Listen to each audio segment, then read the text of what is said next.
ಚಿಕ್ಕೋಡಿ ಹಾಗೂ ಬೆಳಗಾವಿ ಲೋಕಸಭಾ ಕ್ಷೇತ್ರದ ಅಭ್ಯರ್ಥಿಗಳ ಪರವಾಗಿ ನಾಳೆ ಬೆಳಗ್ಗೆ ಏನಂತಂದರೆ ಪ್ರಧಾನಿ ಮೋದಿಯವರು ಏನಂತಂದರೆ ಪ್ರಚಾರ ಸಭೆಯನ್ನು ನಡೆಸಲಿದ್ದಾರೆ.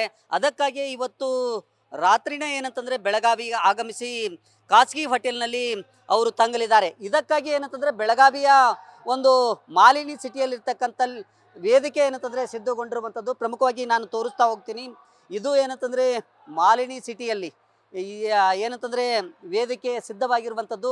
ಪ್ರಮುಖವಾಗಿ ನಾಳೆ ಬೆಳಗ್ಗೆ 10 ಗಂಟೆಗೆ ಏನಂತಂದರೆ ಈ ಏನು ಎರಡು ಅಂದರೆ ಚಿಕ್ಕೋಡಿ ಹಾಗೆಯೇ ಬೆಳಗಾವಿ ಲೋಕಸಭಾ ಕ್ಷೇತ್ರದ ಏನು ಕಾರ್ಯಕರ್ತರಿದ್ದಾರೆ ಅವರನ್ನು ಉದ್ದೇಶಿಸಿ ಪ್ರಧಾನಿ ಮೋದಿಯವರು ಭಾಷಣವನ್ನು ಮಾಡಲಿದ್ದಾರೆ. ಇದಕ್ಕಾಗಿ ಏನಂತಂದರೆ ಬೆಳಗಾವಿ ಎರಡು ಅಂದರೆ ಬೆಳಗಾವಿ ಹಾಗೆಯೇ ಚಿಕ್ಕೋಡಿ ಲೋಕಸಭಾ ಕ್ಷೇತ್ರದಾದ್ಯಂತ ಭಾಳಷ್ಟು ಸಂಖ್ಯೆಯಲ್ಲಿ ನಾಳೆ ಬೆಳಗ್ಗೆ ಏನಂತಂದರೆ ಜನರು ಆಗಮಿಸಲಿದ್ದಾರೆ. ಅದಕ್ಕಾಗಿ ಏನಂತಂದರೆ ಚೇರ್ಗಳನ್ನು ಸಹ ಸಿದ್ಧಪಡಿಸಲಾಗಿದೆ. ಸುಮಾರು ಲಕ್ಷಾಂತರ ಜನ ಈ ಒಂದು ಸಮಾವೇಶದಲ್ಲಿ ಪಾಲ್ಗೊಳ್ಳಬಹುದು ಅನ್ನೋ ಒಂದು ನಿರೀಕ್ಷೆ ಇರೋದ್ರಿಂದ ಸಹಜವಾಗಿ ದೊಡ್ಡ ಪ್ರಮಾಣದ ವೇದಿಕೆಯನ್ನು ಈಗ ಸಿದ್ಧಪಡಿಸಲಾಗಿದೆ.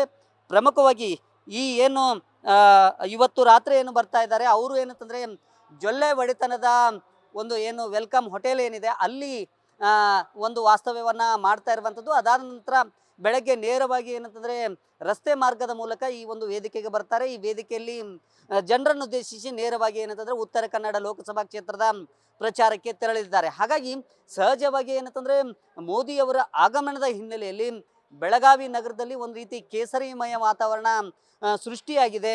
ನಾಳೆ ಬೆಳಗ್ಗೆ 10 ಗಂಟೆಗೆ ಏನಂತಂದರೆ ಸರಿಯಾಗಿ ಒಂದು ಸಭೆಯನ್ನು ಉದ್ದೇಶಿಸಿ ಮಾತನಾಡೋ ಮೂಲಕ ಈ ಭಾಗದಲ್ಲಿ ಏನಂತಂದರೆ BJP ಅಭ್ಯರ್ಥಿಗಳಿಗೆ ಗೆಲುವಿಗಾಗಿ ಮೋದಿಯವರು ಒಂದು ಭಾಷಣ ಮಾಡುವಂಥ ನಿರೀಕ್ಷೆ ಇದೆ. ಆ ಹಿನ್ನೆಲೆಯಲ್ಲಿ ಈಗ ಏನಂತಂದರೆ BJP ಕಾರ್ಯಕರ್ತರಲ್ಲಿ ಹಾಗೆಯೇ BJP ಮುಖಂಡರಲ್ಲಿ ಒಂದು ಉತ್ಸಾಹ ಕಂಡು ಬರ್ತಾ ಇರುವಂಥದ್ದು. ಕ್ಯಾಮ್ರಾಮನ್ ರೋಜ್ ಜೊತೆ Srikanth Kukkadi, news first Belagavi. News first ನಿರ್ಭೀತಿಯಿಂದ ನಿಮ್ಮ ಪರವಾಗಿ.